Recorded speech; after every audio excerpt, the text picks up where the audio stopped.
Maitreya Uvacha. Maitreya said, Sadhu, devotee, Veera, O warrior, Tvaya, by you, Prishtam, inquired, Avatara Katham, topics on the incarnation of the Lord. Harihi, of the personality of Godhead. Yat, that which. Tvam, your good self. Prichasi, asking me. Mrityanam, of those who are destined for death. Mrityupasha, the chain of birth and death. Vishatanim, source of liberation. Translation and purport by His Divine Grace Srila Abhay Chandra Ravinda Bhaktivedanta Swami Srila Prabhupada. Srila Prabhupada ki. Translation.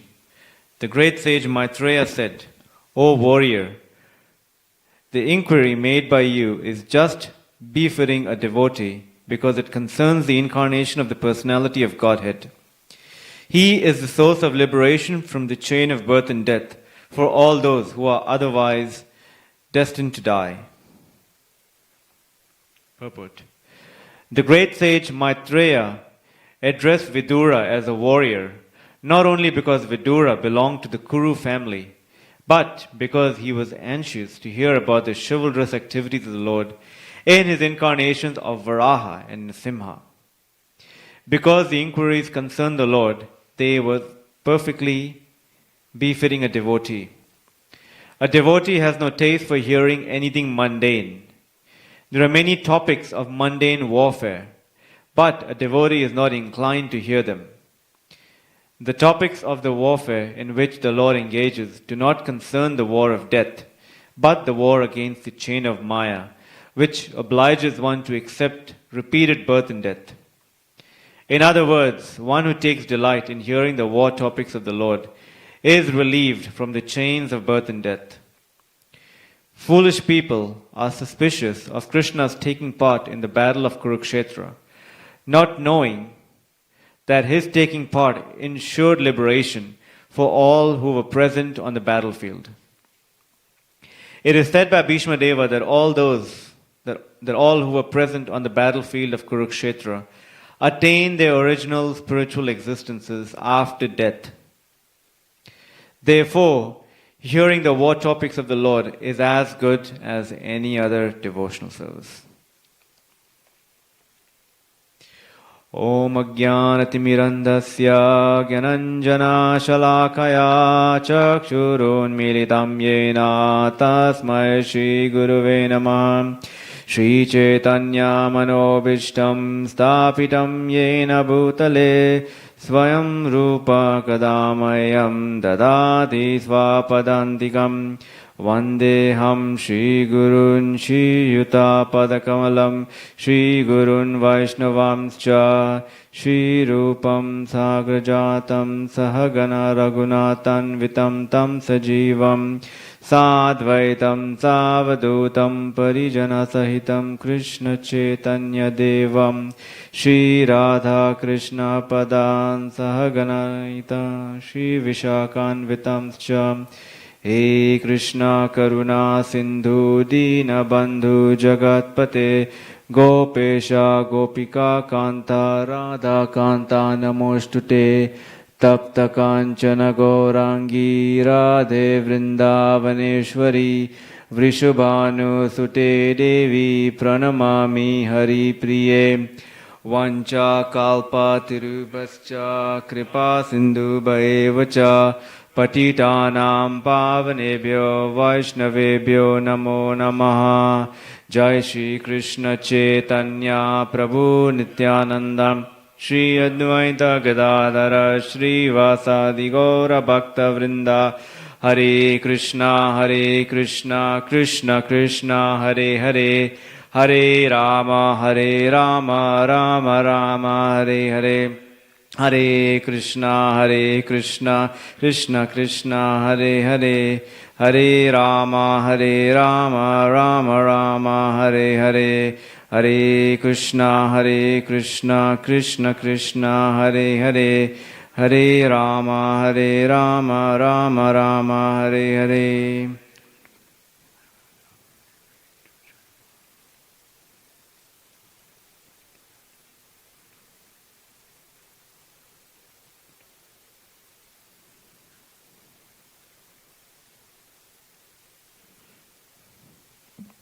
Hare Krishna. So I'll read the translation again. Canto 3, chapter 14, verse number 5. The great sage Maitreya said, O warrior, the inquiry made by you is just befitting a devotee because it concerns the incarnation of the personality of Godhead.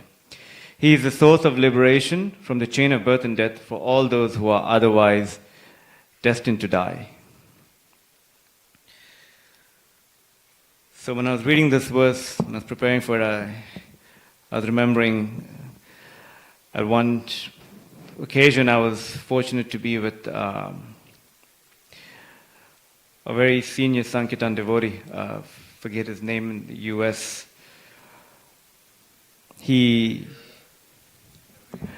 No, he's from the Chicago temple, but I'm forgetting his name because when he introduced himself to others, he would introduce him by his legal name, and then devotees, so I'm just not remembering it exactly, but we were doing books at some festival, and there was a lady who came up to our book table, and, in our enthusiasm, we showed her the Krishna book, and she said, "Oh, Krishna," the usual thing that we hear, that, "Oh, I've been hearing about him since I was in my mother's womb." Just making up. And she said, "Oh, actually, Krishna's stories, there's so much of ghastliness in there. I don't want my kid to be exposed to this." And this devotee told her that, "Well, if not, then your child will grow up and watch Hunger Games and other video games. What do you want your child to be absorbing their consciousness in?" "Oh, well, that's something, he'll grow up and he'll figure out for himself. But now this is just way too much."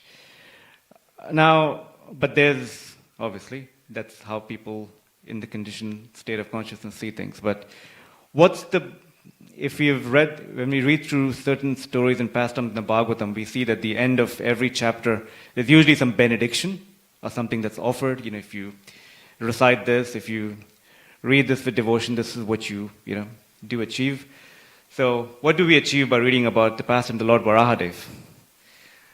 We go to Canto 3, chapter 19, the killing of the demon Hiranyaksha, and it writes, I'll just read this out because it's so beautifully written by Srila Prabhupada.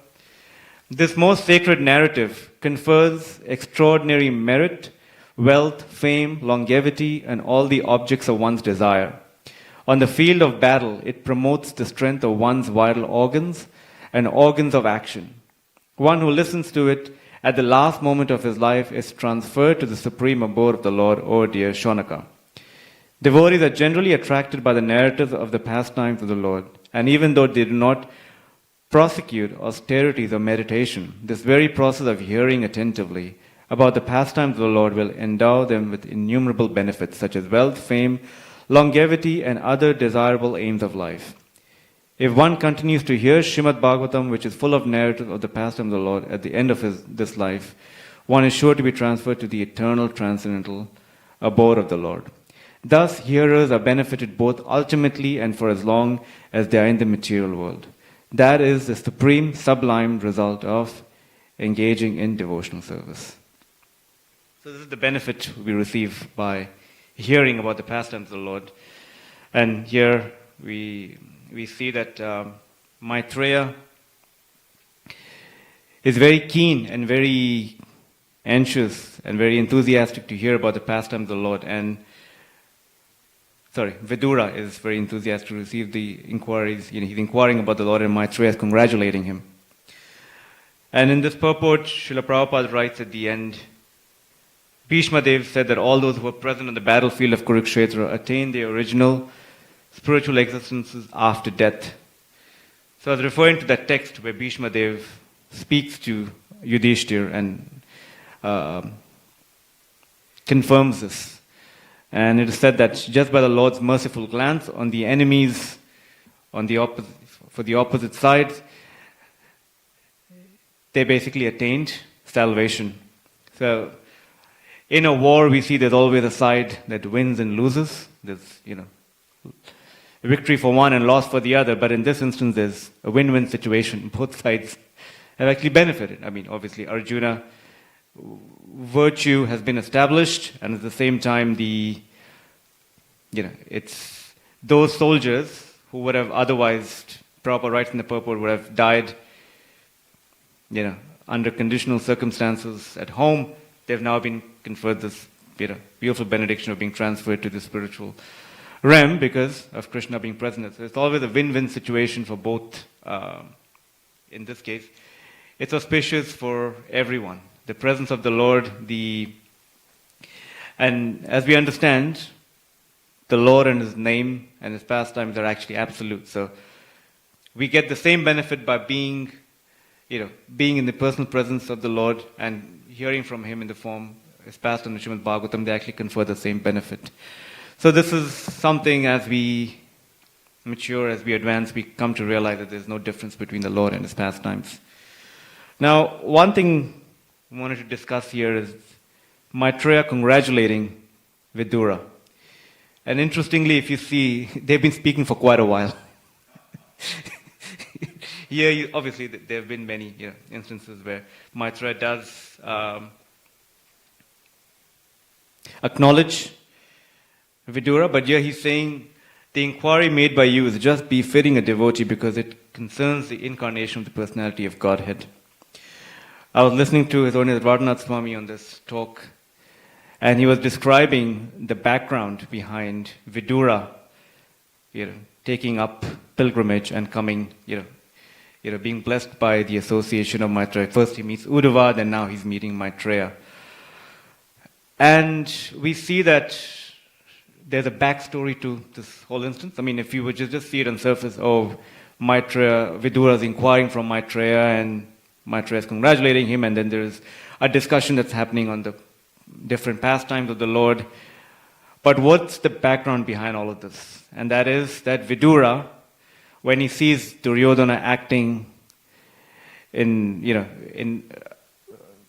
a manner of envy towards the Lord, he takes it upon himself to at least offer some advice, to offer some counsel to Duryodhana. And he doesn't speak to Duryodhana directly, he tells Dhritarashtra. And if you read the first chapter of this canto, you'll see that, how Dhritarashtra is being counseled by Vidura, that, you're keeping this son in your house who is actually filled with envy towards Krishna, so he's actually worthless. You should get rid of this son. And His Holiness Radhanath Maharaj was describing how a lot of times we think that in this world, or if one is a saintly person, one will just tolerate, just be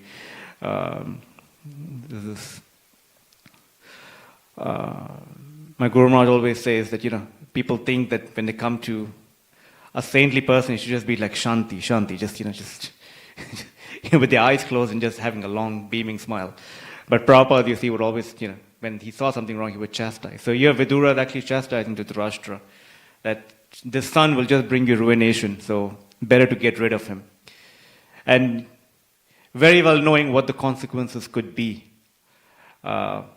And at that very next moment, Duryodhana is just sitting there hearing, he's just enraged, his lips are trembling. He's sitting there with Karna, who's just, they're just about to pounce on Vidura. Just let this man just stop talking, I'm just going to go and get him. And Duryodhana, what proceeds in the following verses, it's actually Canto 3, Chapter 1, starting from verse 14, you'll see. Duryodhana said, "Who has brought the son of a kept mistress in this house?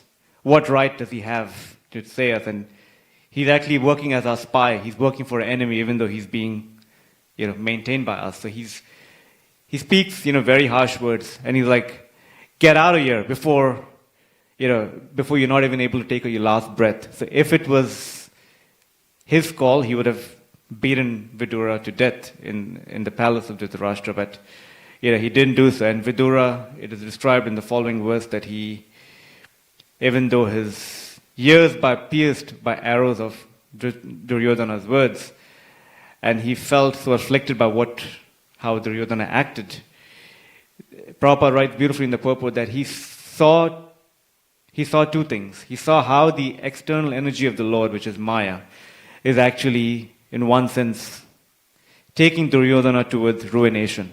How it's actually going to just drag him, how he's being influenced by the external energy. Obviously, we read from the Bhagavad Gita, Prakrite kriyamanani guna karmani sarvashaha ahankara vimudatma kathamiti manyate. How the bewildered soul under the act of the external energy does certain things. So he's seeing how the external energy is eventually going to just take down Duryodhana. And he's seeing how the internal energy is actually helping him to take shelter of Krishna. So he's saying the energy of the Lord, internal and external, work in two different ways, where it's pulling the Lord, pulling Duryodhana down, but at the same time it's giving him an opportunity to take deeper shelter of Krishna, which he wouldn't, it is described that if that situation wouldn't have occurred, he may have not taken it. So Duryodhana is taking everything as the mercy of the Lord. And we were discussing this, I believe, last week or the week before that, how we always see, I was listening to a talk by His Great Radha Vinod Prabhu, and he was saying that how a devotee, or in the conditioned state, we always see Krishna's mercy or Krishna's plan, like how there's this saying about 20/20 vision, just seeing everything perfectly. But because we're conditioned, we have the 20/20 vision in hindsight. That means we look back and say, oh, this is how Krishna, orchestrated it. Obviously, we'd never know exactly what's Krishna's plan, but a devotee sees everything as Krishna's mercy, whether favorable or unfavorable. And how actually everything is auspicious because it leads them to Krishna's lotus feet. So,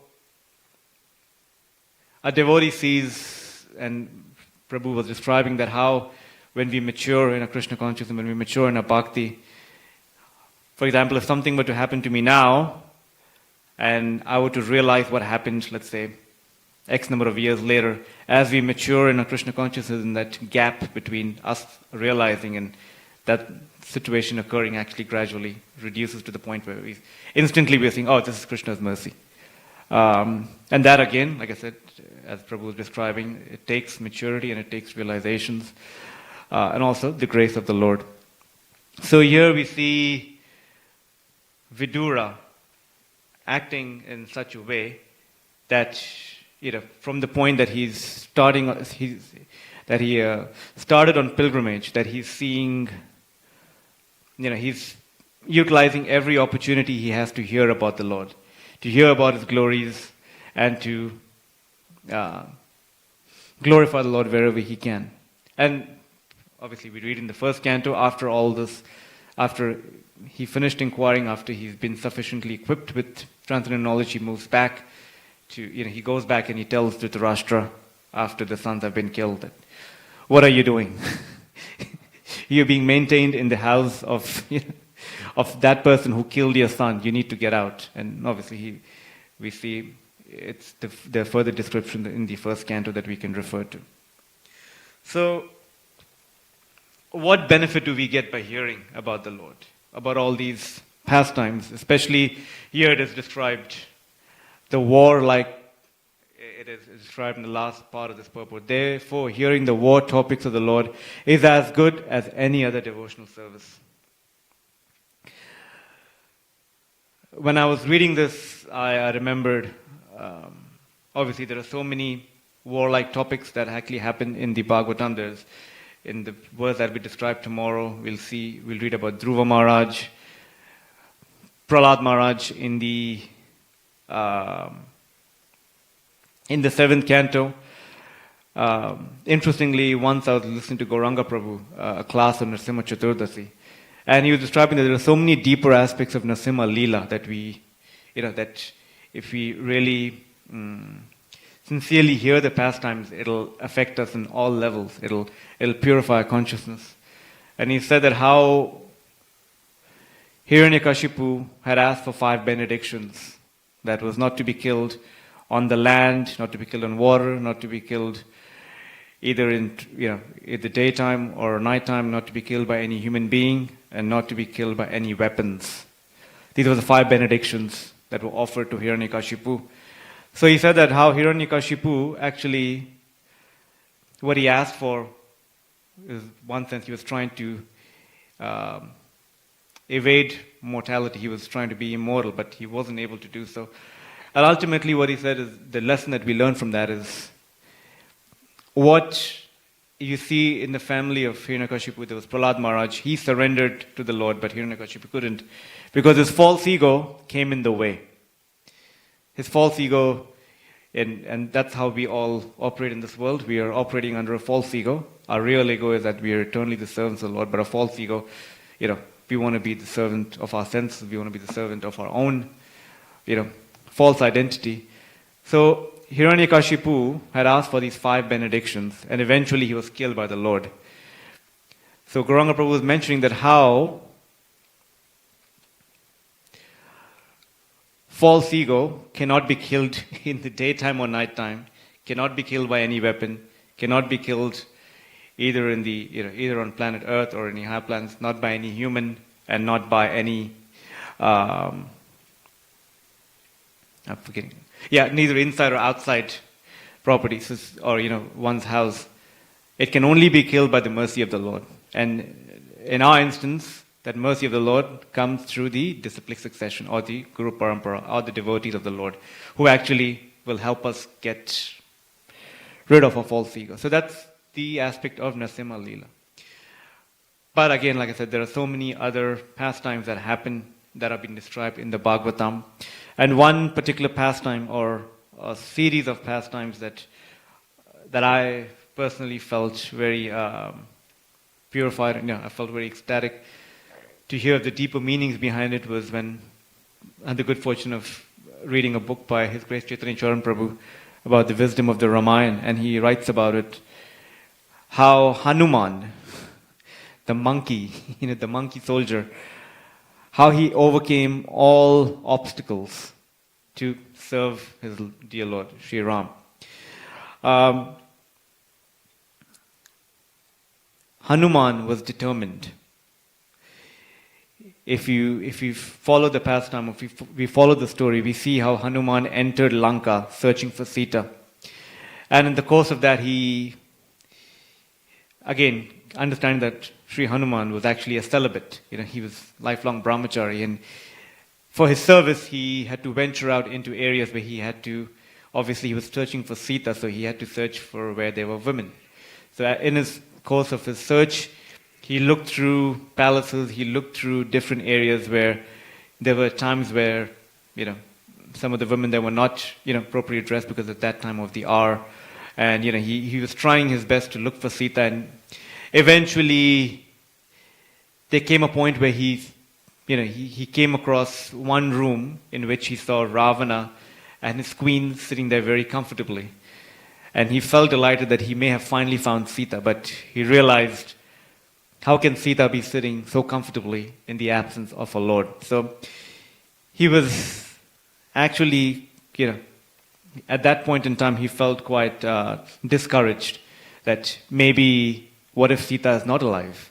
What if Sita, how will I convey this news to Lord Ramachandra? The moment he hears about this, he'll want to give up his life. And seeing him give up his life, Lakshmana will follow pursuit. And by doing that, the residents of Kishkinda, everyone else, so he's thinking all of this in his head. He's like, how in this world am I going to be able to convey this? Because at least intellectually he was convinced that something is not right. I don't see Sita here. And it is described there, at that point in time, he realized it's better for me to search for Sita till my last breath than to be conveying this news to Lord Ramachandra, which will be so devastating to everyone. And in that moment, he realized, as he was meditating on this, that I'm going to search for Sita till my last breath. It is said that the moon just passed over the cloud behind him, and it glanced on it threw light on the palace gardens which he had overlooked the entire time. And obviously in those palace gardens were different associates of Ravana, and in there he saw a very beautiful lady who was, her clothes resembled that, she came from obviously a very dignified, place, but she had a worn face, she looked depressed, and he could understand this was Sita. So his intention was strong enough. He was determined. And Chaitanya Prabhu writes that if our intention is strong enough, then that intention will prevail over circumstantial situations at that time. So in our lives, in our devotional practices, there may be instances where we feel deflated by whatever the circumstances around us. Maybe there's a particular service that or a project that we're trying to pursue that we're not able to overcome, and that may, our determination or intention will waver. But again, the Lord described in the Bhagavad, Sarvasya Chaham Hridhi Sannivishto, I'm seated in everyone's heart, from me come knowledge, forgetfulness, and remembrance. So if we are determined enough, that the Lord seated in our heart will provide us with that determination. In fact, once I was in the Bhagavad Gita, this verse never, I was always contemplating how this verse actually, fits into my life, or fits into, this real life, where Krishna says, I'm the beginning, in the end, and the middle. We understand the beginning, when we take on an initiative, that inspiration comes from the Lord. And the end, obviously, we understand that everything that actually happens is actually happening by the will of the Lord. But what you mean by the middle? We always are trying to persevere. Well, the Lord is telling us that when you try to persevere, whatever purification that happens, whatever, the strength to persevere, actually that comes from the Lord Himself. So in this pastime of Hanuman, where he was trying so hard, and eventually it came to a point where he made that resolute determination to find Sita to the last breath of her life. He was able to do so because he was determined enough. The next, in the turn of events, we see how he eventually meets Sita, and then he realized that now he needs to win her trust, because obviously if he were to just show up there, she would not be able to recognize him. She may think that, he's one of the associates of Ravana. Maybe he's, here to find out some things that will help Ravana, win his pursuit. So he starts glorifying Lord Ramachandra, and he mentions certain intimate details that Ramachandra shares with Hanuman to mention to Sita when he sees her. And obviously he gives her the ring that Lord Ramachandra has given her. And he eventually wins her trust. But then he realizes that if I were to just fly back on the other side of the ocean and convey this news to them, it may not be, there's something still missing. I need to send some sort of warning or an alarm to Ravana here, to show him the prowess of my Lord. So he starts tearing down the Ashoka forest. He's pulling down trees. He's just acting like what monkey would generally do. Just be mischievous, just do his thing.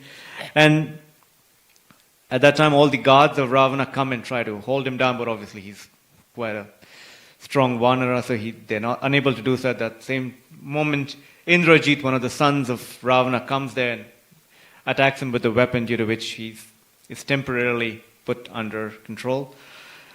And as he's walking through the streets, people are seeing, him all tied up, and they are laughing at him. They're just, offering humiliating words at him.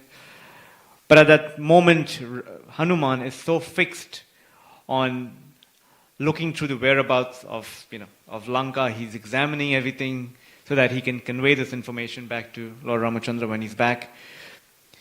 And he's so busy just understanding or trying to create a strategy that will help Ramachandra win over Ravana.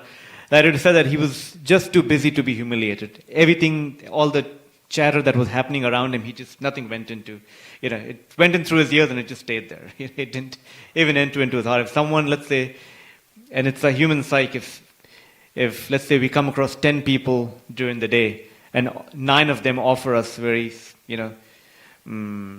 warm and soothing words, they're just, in one sense, praising us, we may say, oh, thank you so much, or we may say, all glories to our, all glories to Krishna, all glories to our spiritual master through which we're getting this. But the 10th person may say some things which are not very kind. Or, they may just say, at times it may be even constructive criticism that may come through, like maybe this. We won't remember the 9 people who gave us this praise, but we'll remember the 10th person. And that's just because that's a human conditioning, that's how we operate. So here we see everyone is offering all sorts of humiliation to Hanuman, but he's least deterred in his mission.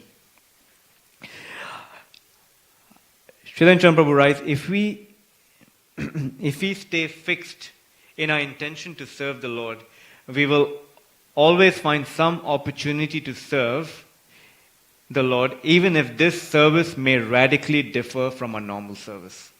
I'll read it again. If we stay fixed in our intention to serve the Lord, we will always find some opportunity to serve, even if this service may differ radically from our normal course of service. So there's always some, Radha Vinod Maharaj writes, or he says, I think he was quoting Bhaktivinoda Saraswati Thakur. We observed Bhaktivinoda Saraswati Thakur's appearance day 2 days ago. Wherever there's greater need, mercy awaits us. I may be paraphrasing it, but wherever there's greater need, mercy awaits us.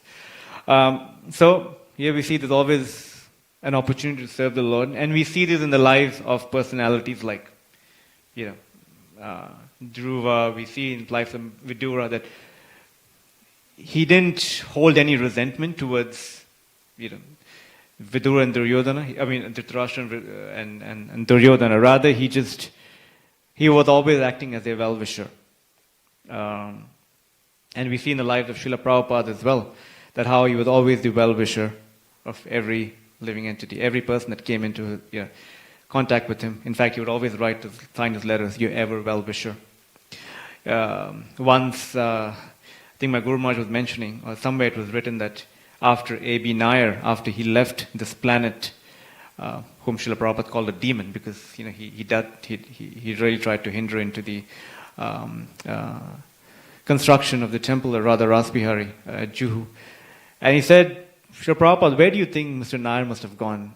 He must be suffering in hellish conditions now. And Prabhupada said, no. Prabhupada said Krishna must have seen that he has given land for the construction of a temple. So, it's Krishna who's taking care of it. So he always saw it in that light. He never saw, this person. Even though he was quite, when the news was revealed to Prabhupada that he's left, he's like, good, I was praying for that. But he was always a well-wisher. Lastly, in this pastime of Hanuman, we see how he was brought into the assembly of Ravana and all these, all of his associates, and he's being questioned on what's happened. And, at first, Hanuman, just says, oh, I'm just a monkey, I'm just here to, this is what monkeys do. Why are you taking me so seriously? And he starts off like that, and then eventually, he reveals, I'm the servant of Lord Ram, and he warns Ravana, you better hand over Sita to Ram now, so that you'd at least have some, you'll have some, you'll be spared by Lord Ramachandra. So you better act now. Don't you know what he's done in the past? And he's, in one sense, flaring up Ravana. And at that time, Ravana gets very angry, and he, he's like, kill this monkey. And at that time, Vidura speaks up and says, don't you know he's a messenger? As per Kshatriya conduct, a messenger who comes delivering a message, you're never meant to kill him or her. So we need to act in line. And obviously, Vidura knew what was coming. So at that same time, then they decided the best way to humiliate Hanumanji is to actually burn his tail, because monkeys are very fond of their tail. So they set fire to his tail, thinking this will actually humiliate him. But at the same time, as the fire was, set on Hanuman's tail, he realizes, the news reached the ears of Mother Sita Devi, and then she starts praying.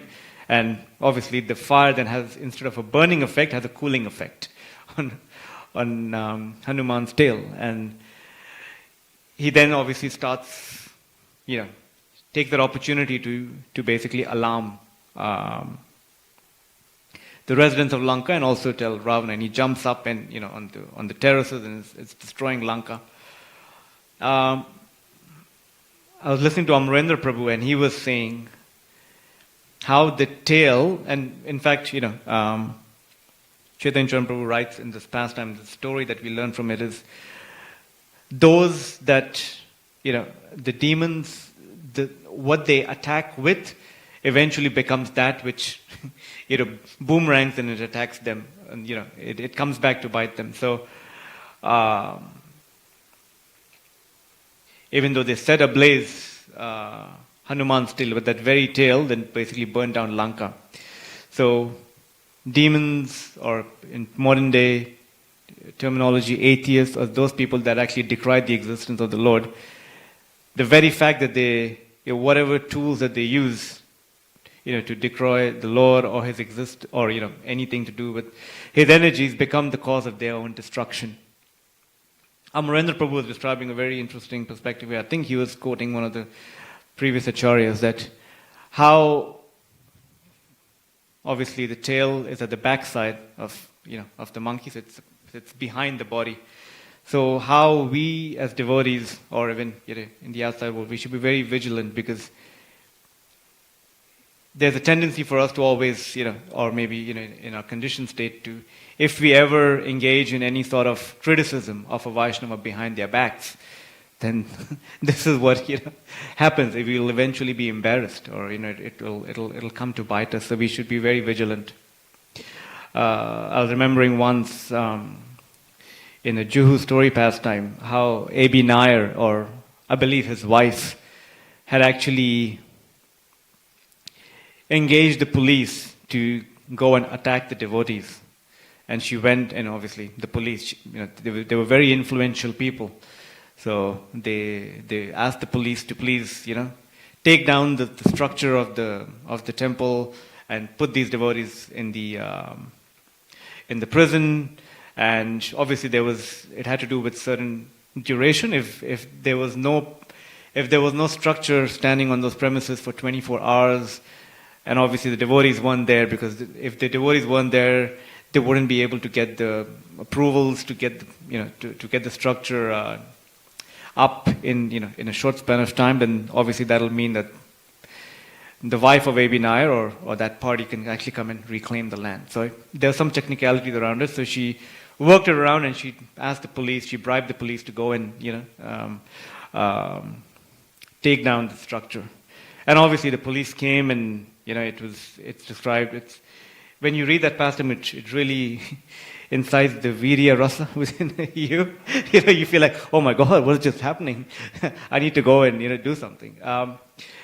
Obviously, the police outnumber the devotees, and then they took everyone who were there present, to the police station. And at that moment, there was this one devotee who wasn't in the scene. They were just at a distance, and they saw what was happening. And at that very moment, they called up a very prominent personality in Mumbai at that time, Bal Thackeray. So Bal Thackeray, we're not going to be discussing the glories of Bal Thackeray here, but Bal Thackeray was one of the personalities who really, he stood for, he said what he claimed to be was Vedic Dharma. But anyway, he called up Bal Thackeray and said, this is what's happening right in front of my eyes. Bal Thackeray said, okay, hang up. He then called up the chief of police who was orchestrating this whole incident. He said, I've just got the news that your men are actually ransacking the temple.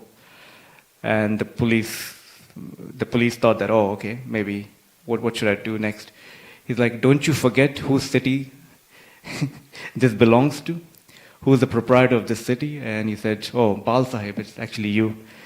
In my city, a Hindu temple being crushed, what are you doing? If I'm giving you 5 minutes, if within 5 minutes you don't remove your men there, I will bring all my men there to your police station and all the police stations in Bombay and bring you down. Oh, like, oh my God, what's happening? Within 2 minutes, he obviously he rang up the constable and asked them to stop demolishing it. So the very fact that she engaged the police in bringing the temple down, that very fact, the same police then had to turn back on her and then put her in trouble. So these are the way the demons work, or those that are opposed to devotional practices. So again, there are such pastimes, they all actually they purify us, and eventually, as Srila Prabhupada writes, hearing about Krishna awards two things. One is you become attracted to Krishna and you lose taste for material sense gratification. So these two things happen simultaneously when we hear about Krishna and his devotees. So I will end here, I think. Yes. Okay. Hare Krishna.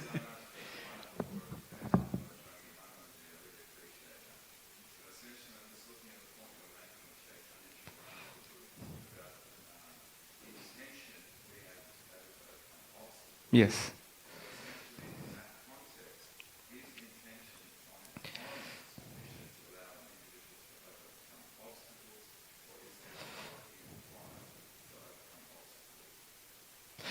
Yeah, so his intention was to serve the Lord.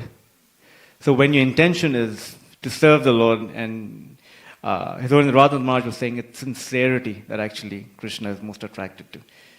So if you were to, if his intention was, okay, let me find Sita so that I can go and tell, it's, so that, a lot of times, at least for myself, when I try to accomplish a project, it's a pat on my ego, wow, I've done this, I've done it. Obviously, everything's been directed by the Super Soul, and the Super Soul really provides the intelligence by which things come. But here we are seeing divine intervention, because when we feel helpless and we feel that there's nothing more that I can do, and my Lord, please, provide me with the guidance and direction by which I can serve you, then obviously the Lord intervenes. And in that sense, obviously the way the story unfolded was a moon came over the cloud, and it just there, Hanuman goes, oh, what was happening? So, yes, it's the intention to serve the Lord with sincerity that actually made that arrangement. Obviously, we see that in the lives of our acharyas too, and, who was it? Srila Prabhupada. Thank you. Yes.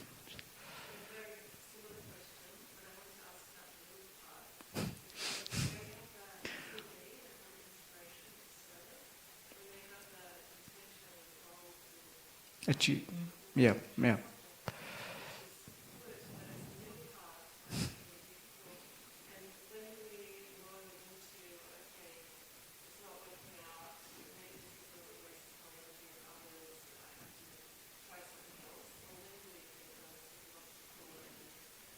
Maybe.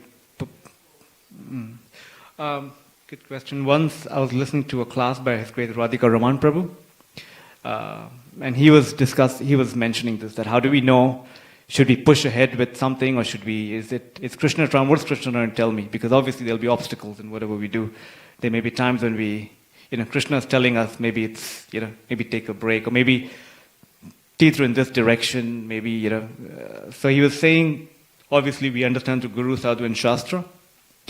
One advice that he said that he took from his spiritual master, His Holiness Hanumat Prashaka Maharaj, which is, Maharaj said that I have a council of 5 brahmanas, 5 different devotees, or 5 brahmanas whose judgment or whose discretion I know will be unbiased. It'll always be in my best interests.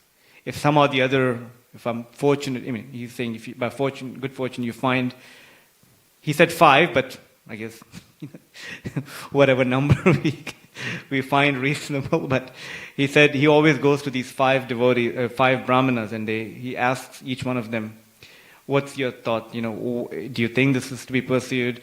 And we present to them the facts as it is. We present to them what our inclination is. We try to be as sincere and honest to them. And obviously they're unbiased and that they can provide us with their judgment, which obviously will help us make the decision. Sometimes it may be that some may say, okay, maybe, like I said, we said earlier, let's teeter off in this direction. Let's see if this way would work. Or if some may say, okay, you know what, I think you should maybe pull back, maybe, or some may say, oh, actually just push ahead with it. I think it'll actually come to fruition. I can't remember the quote, but actually, there's a verse in the Bhagavatam where it actually describes that there'll be times when it's all about our intention, is to serve the Lord. If that's the intention, and if that's at the forefront of our consciousness, then we'll always, somehow or the other find inspiration to do so. It may not come in the way we would expect it to be, but there'll always be, the Lord is always eager to reciprocate. Yes. Thank you. Right, I've gone over time. Thank you very much. Grantra Srimad Bhagavatam ki, Srila Prabhupada ki, the Go Premanandi. Srila Prabhupada ki jai.